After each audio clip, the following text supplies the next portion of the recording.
자, 오늘은 애굽을 버려야 내가 산다 라는 제목으로 우리 함께 말씀 좀 나누. 애굽은 히브리 말로 미츠라임이라고 합니다. 이 미츠라임이라는 말은 뭐냐면 묵다 또는 포위하다라는 뜻입니다. 헬라어로 애굽은 아이키토스라고 하는 말인데 그 뜻은 검은 땅. 그래서 영적으로 애굽은 사탄이 지배하는 땅, 사탄이 지배하는 세상이란 말입니다. 그래서 이 사탄은 우리의 옛주인, 우리가 하나님을 알기 이전에 섬기던 사탄은 우리의 옛주인이다라고 또 이렇게 이야기하기도 합니다. 그런데 이 사탄은 굉장히 꾀가 많습니다. 그리고 굉장히 음흉합니다. 이 사탄은 예수님께서 광야에서 40일 금식 기도를 마치고 허기졌을 때 예수님을 찾아가서 이 돌들을 들어 떡이 되게 하라. 그렇게 얘기합니다. 이 사탄이 얼마나 대범한지 하나님의 아들까지 미혹하려고 합니다. 그리고 또 높은 곳으로 데려가서 천하 만민을 다 보여주면서 이렇게 얘기합니다. 네가 나에게 절하면 눈에 보는 이 모든 세상을 내게 너에게 주리라 합니다. 사탄은 무모할 정도로 굉장히 대범하고 아주 간사한, 그렇기 때문에 우리는 애굽과 같은 이 세상을 살아가면서 우리가 이 사탄의 미혹을 당하지 않기 위해서는 어떻게 해야 하는가 라고 하는 전반적인 이야기가 이 7급 사건 속에 다 녹아 있다는 이야기입니다. 자, 그럼 이 애굽의 영토, 이 사탄이 지배하는 이 영토는 어디서부터 어디까지일까? 이 그림에서 보다시피 이 애굽이라고 하는 영토는 사진에 나와 있는 요 애굽만 얘기하는 것이 아닙니다. 지금 애굽과 미디안과 가나안과 아람, 바벨론, 이 일대를 전체를 다 우리는 이 애굽이라고 할 수 있어요. 그 이유는 뭐냐면 창세기 10장 6절은 이렇게 얘기합니다. 함의 아들은 구스와 미스라임과 붓과 가나안이요, 이렇게 얘기합니다. 함이 누굽니까? 함은 노아의 셋째 아들입니다. 아버지가 포도주에 취해서 하체를 드러내고 잠들었을 때에 이 함은 아버지의 이 수치를 가려줄 생각은 하지 않고 형들을 불러다가 그 아버지의 하체를 보여주면서 시험을 봅니다. 노아가 깨어났을 때 이 사실을 알게 되어서 이 함을 저주합니다. 그래서 셈의 종으로 삼아버립니다. 이 함의 자손들이 이스라엘의 모든 영토를 다 지배하고 있는 겁니다. 여기 애굽, 이 미디안 광야 일대 에돔, 그 다음에 이 가나안 땅까지 함의 자손들의 땅입니다. 바벨론, 이 바벨론도 함의 자손들의 땅입니다. 모압도 함의 자손들의 땅입니다. 그렇기 때문에 이 애굽이라고 하면은 남쪽에 있는 애굽, 이 애굽만을 봐서는 안 됩니다. 이 일대가 전체가 다 함의 자손들, 애굽의 자손들이라는 겁니다. 지금 하나님께서 애굽에 있는 이스라엘 백성들을 바로의 손에서 구원해 내서 가나안 땅으로 가는 이 가나안 땅도 따지고 보면 애굽입니다. 그래서 이 함의 자손들은 끊임없이 이스라엘 민족들의 가는 그 모든 길목마다 전부 다 방해를 놓고 괴롭힙니다. 이스라엘 사람들을 힘들게 만듭니다. 이게 애굽입니다. 이 개념에서 우리가 이해를 해야 합니다. 그리고 함의 자손들이 다스리는 그 땅들은 여지없이 우상숭배가 만영하고 타락하고 부패한, 소돔과 고모라보다 더 부패한 땅이 되어버리고 합니다. 지금 하나님께서 이스라엘 백성들에게 약속의 땅 가나안으로 가라 하는 그 땅 역시도 소돔과 고모라보다 더 흉측하고 더 우상들을 섬기는 그렇게 타락한 도시였다는 걸 알아야 합니다. 그렇다면 하나님은 왜 가나안 땅을 적과 꿀이 흐르는 축복의 땅이라 하셨을까? 둘째, 그렇다면 가나안도 역시 애굽인데 왜 이스라엘 백성들을 그곳으로 가라고 하셨을까? 이 부분에 대해서 우리가 좀 깊이 생각해 보자는 겁니다. 여러분들, 적과 꿀이 흐르는 땅은 처음부터 존재하지 않았습니다. 이걸 잘 이해하셔야 합니다. 이스라엘 백성들이 힘겹게 출애굽한 이후에 광야 40년을 거쳐서 요단을 건너서 여리고성과 아이성을 함락시키고 드디어 가나안 땅에 들어갔는데 정작 그 가나안 땅은 적과 꿀이 흐르는 땅이 아니라 모래바람이 부는 삭막한 곳이었고 이미 가나안 땅에는 7 족속들이 다스리고 있어서 완전히 타락하고 윤리와 도덕적으로 타락하고 영적으로 타락한 그 도시가 바로 이 가나안 땅이었지. 이스라엘 백성들이 정작 그 땅에 들어가 보니 적과 꿀은 없었다. 그렇다면 하나님께서 거짓말하신 걸까요? 아닙니다. 절대 그렇지 않습니다. 하나님 거짓말하는 분이 아닙니다. 가나안은 특정한 지명을 말씀하신 것이 아닙니다. 출애굽기 3장 8절을 우리가 잘 읽어봐야 합니다. 하나님 분명히 가나안 땅을 적과 꿀이 흐르는 땅이라고 얘기하지 않았습니다. 특정한 지명을 가리키지 않았습니다. 그런데 이걸 알아야 됩니다. 아무리 이방인의 땅이라 하더라도 우상을 섬기는 타락한 땅이라 할지라도 하나님이 함께 하시면 그 저주받은 땅도 아름답고 광대한 적과 꿀이 흐르는 땅이 될 수 있다는 사실을 알아야 합니다. 비록 가나안 땅은 함의 자손들이 다스리는 땅이고 우상 숭배가 만연한 땅이고 적과 꿀이 없고 모래바람만 부는 적막한 땅이긴 하지만 비록 그런 땅에도 하나님이 함께 계시면 적과 꿀이 흐르는 땅이 된다는 겁니다. 우리는 지금까지 애굽에 있을 때 아브라함이 약속했던 그 가나안 땅, 약속의 땅, 그 땅은 적과 꿀이 흐르는 땅이다 라고 생각을 합니다. 이스라엘 백성은 그러기 때문에 신격계 출애굽한 이후에도 가나안 땅에만 들어가게 되면 얼마든지 적과 꿀을 먹을 수 있다라고 하는 기대감을 갖고 따라갑니다. 그러나 정작 그곳에 가보니 적과 꿀은 없었다. 이것을 우리는 염두에 두고 오늘 말씀을 우리는 들어야 합니다. 하나님은 모세를 불러서 이렇게 말씀하십니다. 이스라엘 백성들이 철없이 우상을 만들어서 우상을 섬기고 금송아지를 만들어서 우상을 섬기고 하나님의 마음을 진노케 만듭니다. 하나님은 참다 못해서 모세를 불러다가 이렇게 얘기합니다. 내가 사자를 내 앞서 보내어 가나안 사람과 아모리 사람과 헷 사람과 히브리 사람과 히위 사람과 여부수 사람을 쫓아내고라고 합니다. 너희로 적과 꿀이 흐르는 땅에 이르게 하려니와.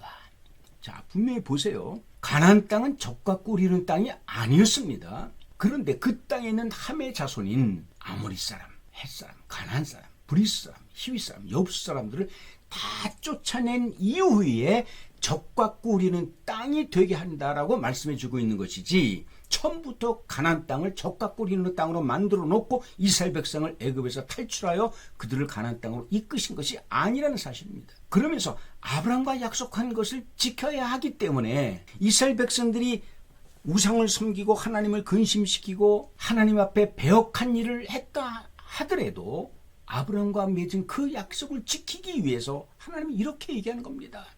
너희들은 그곳에 이르게 하려니와 나는 너희와 함께 올라가지 아니하리니 너희는 목이 곧은 백성인즉 내가 중로에서 너희를 진멸할까 염려함이라. 쉽게 얘기하면 나는 안 가겠다는 겁니다. 내가 여러 차례 말씀을 드린 얘기죠. 그러자 모세는 하나님의 이 말씀에 정색을 하면서 하나님 앞에 간청을 합니다. 주께서 친히 가지 아니하셨거든 차례로 우리를 올려보내지 마옵소서 라고 얘기합니다. 아무리 그것이 비옥하고 적과 꿀이 흐르는 옥토라 할지라도 하나님이 계시지 않으면 그 땅은 더 이상 적과 꿀이 흐르는 땅이 아니라는 거죠. 모세는 이미 적과 꿀이 흐르는 땅이 어떤 땅인지를 이미 알고 있었습니다. 그렇기 때문에 하나님이 너희들은 가나안 땅에 내가 올려보낼게 하지만 나는 안 갈 거야 라고 얘기할 때 모세는 정색을 하면서 간청을 하게 된 거죠. 차라리 하나님이 없는 그 땅, 아무리 그 땅이 적과 꿀이 흐른다 할지라도 우리는 차라리 이 광야에서 우리 하나님과 함께 살겠습니다. 여러분들, 적과 꿀이 흐른 땅은 이미 준비되어진 것이 아닙니다. 우리 성도들이 만들어가는 겁니다.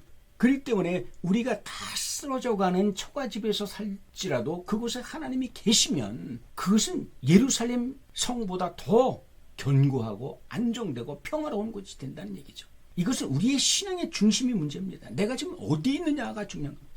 내가 지금 애굽에 있느냐, 광야에 있느냐, 내가 가나안 땅에 있느냐, 이것이 중요한 것이 아니라 내가 지금 누구와 함께 있느냐 하는 것이 중요하다는 겁니다. 모세는 처음부터 그 사실을 알았습니다. 미디안 광야에서 장인의 양무리를 칠 때 호렙산에서부터 그는 하나님을 만나서 소명을 받는 그 순간 모든 것을 알게 됩니다. 확실히 하나님이라는 존재를 알게 됐습니다. 그렇기 때문에 모세는 굳이 가나안 땅까지 들어갈 이유가 없었던 겁니다. 빈들이든 초막이든 내 주 예수 계신 곳은 그것은 천국입니다.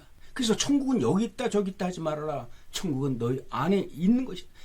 천국은 눈에 보이는 것이 아니라고 얘기합니다. 내 안에 있는 것입니다. 내 안에 있는 천국이 어떻게 보입니까? 출애굽 사건을 우리가 넓은 의미로 바라볼 때 애굽에서 광야를 거쳐서 가나안 땅으로 가는 이 여정으로만 바라보면 안 됩니다. 모든 과정이 전부 다 적과 꿀은 흐르고 있었다 하는 얘기입니다.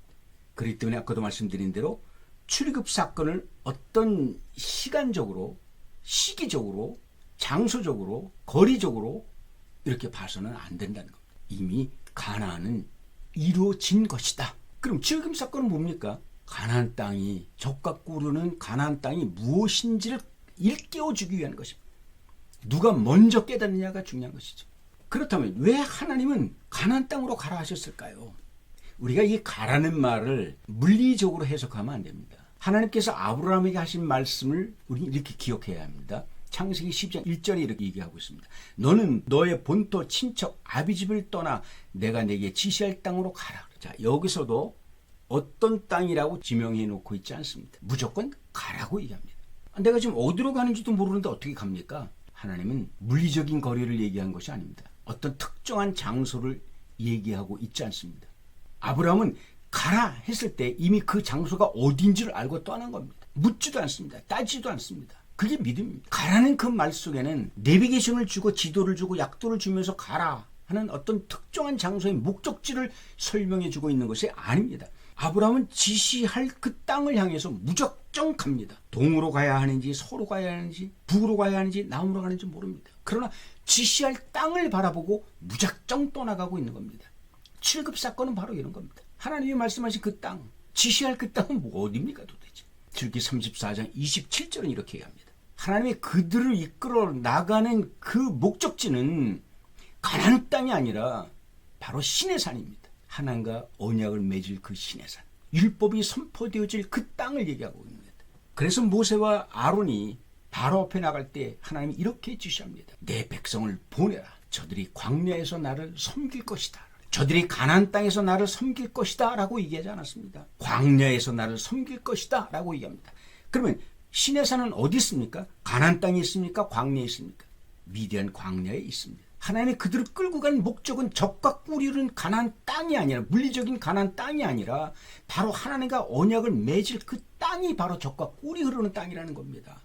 이걸 우리는 이해해야 합니다. 출애굽을 해서 모든 목적지의 포커스를 가나안 땅에만 두고 있어서는 안 됩니다. 바로 이 시내산입니다. 이 시내산이 무슨 산이라고요? 율법이 선포된 산입니다. 이 산에서 모세가 소명을 받았습니다. 이 산에서 모세는 하나님이 어떤 분이라는 걸 확실히 알았습니다. 이 산에서 예수님이 피 흘리셨습니다.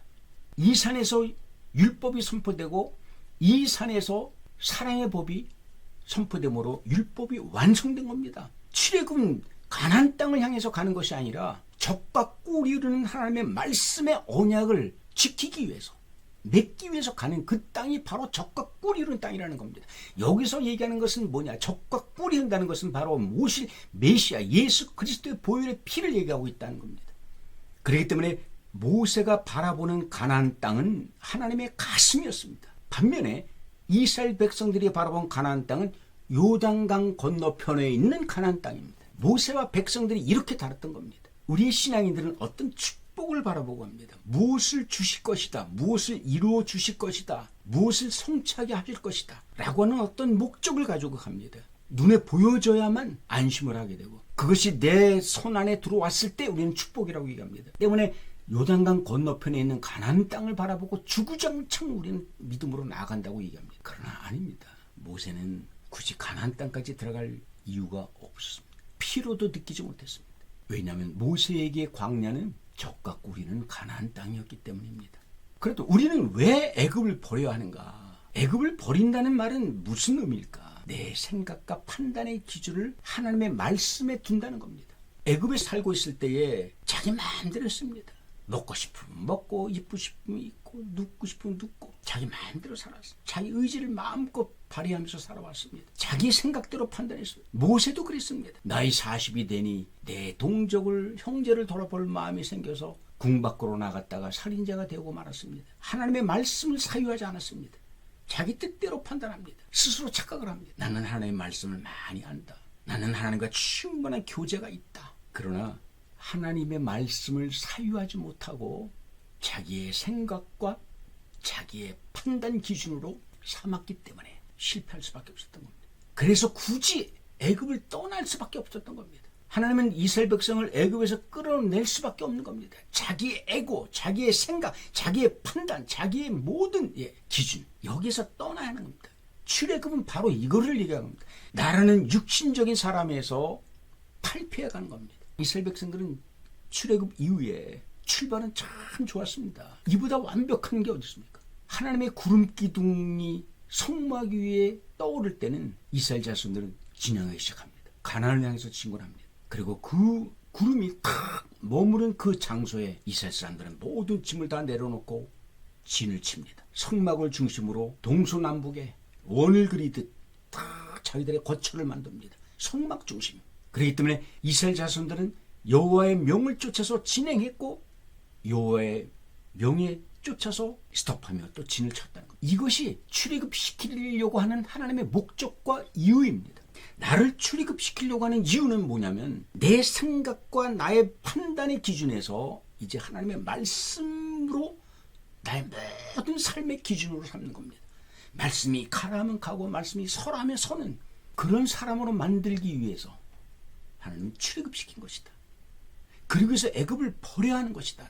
여러분, 다윗과 모세와 아브라함 같은 사람들이 어떻게 위대한 믿음의 사람들이 될 수 있었는지 아십니까? 그들은 우리가 똑같은 성향의 사람들입니다. 이런 사람들이 믿음의 사람으로 우리가 존경할 수밖에 없는 그 이유는 그들의 행위가 아니라 이겁니다. 사무엘상 23장 2절에 이렇게 얘기합니다. 다윗이 가로되 내가 가서 블레셋 사람을 치리이까? 아니 지금 블레셋과의 전쟁을 벌이는 앞에서 왕이 통치권을 갖고 있고 군사 작전권을 갖고 있는데 전쟁을 지금 블레셋과의 전쟁을 하는데 굳이 하나님께 물을 이유가 뭐가 있습니까? 근데 사무엘상 상하를 여러분 보게 되면 끊임없이 묻고 또 묻습니다. 아주 어린애처럼 묻습니다. 100세에 난 그 아들을 내가 지시할 땅에 가서 네 아들을 바치라 번제로 바치라 할 때 따지지도 묻지도 않습니다. 동트자마자 아들 이삭의 등에다가 장작을 지우고 등을 들고 칼을 차고 횃불을 붙이면서 사흘 길을 걸어갑니다. 무지할 정도로 그 아들을 끌고 가는 그 아버지 하나님의 말씀에 묻지도 따지지도 않는 그 놀라운 신앙. 하나님은 바로 그걸 바라고 그것을 원하는 것입니다. 우리의 신앙도 그런 신앙이 되어야 합니다.